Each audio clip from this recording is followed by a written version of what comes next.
I was shocked to discover a young girl from my son's school was living in a pile of garbage every day. I immediately assumed a well-off child had been abused. Furious, I ordered my assistant to call the police, but the little girl hurried to explain. She and her mother survived by collecting trash for a living. Then she pulled me along to her home. At the time, my real intention was to rescue her mother, but to my surprise, the woman before me had passed out from massive blood loss. I stood frozen, afraid to step forward because she looked exactly like my wife, who had died years ago. What I didn't know was that she really was my wife. 7 years ago, she gave birth to a baby boy, but suffered severe bleeding. Both she and the child were critically anemic, and the hospital didn't have the right blood type. My father, the hospital director at the time, insisted on saving his grandson first. He ordered the doctors to draw my wife's blood to keep the baby alive. The doctors warned she had already lost too much blood, and there was still another baby inside. But my father coldly replied, the lives of the mother and daughter didn't matter as long as his grandson lived. The doctors had no choice but to follow orders. When I returned from a business trip,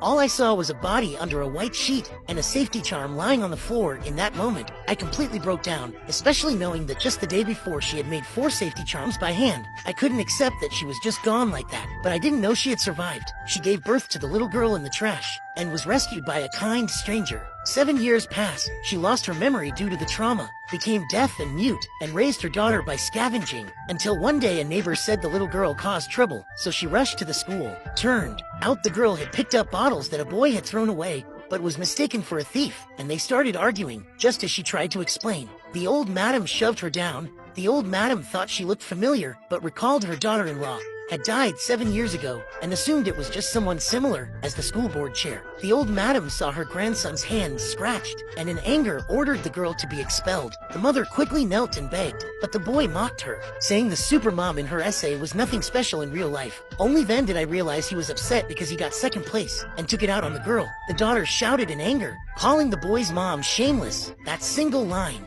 immediately enraged the boy, and the old madam, feeling guilty about her daughter-in-law, wouldn't tolerate anyone speaking ill of her, so she insisted the girl must be expelled. The boy proudly suggested if she really was a super mom, then she should jump out the window to prove it. Everyone was stunned, but the mother didn't hesitate and jumped. Lying on the ground, critically injured, she was the mother my son had longed for day and night. The old madam was terrified and didn't dare cause any more trouble for them. Back home, her old illness flared up and she started coughing blood. The little girl quickly called for a doctor. The doctor said only the hospital director could save her. That director was me. The girl was brought to me. She hugged my leg and cried, begging me to save her mom. At that moment, my son shouted that his charm was missing. He rushed and saw the girl and pushed her to the ground without hesitation. The jade charm fell. He insisted she was a thief. Even the old madam believed it. The girl tried desperately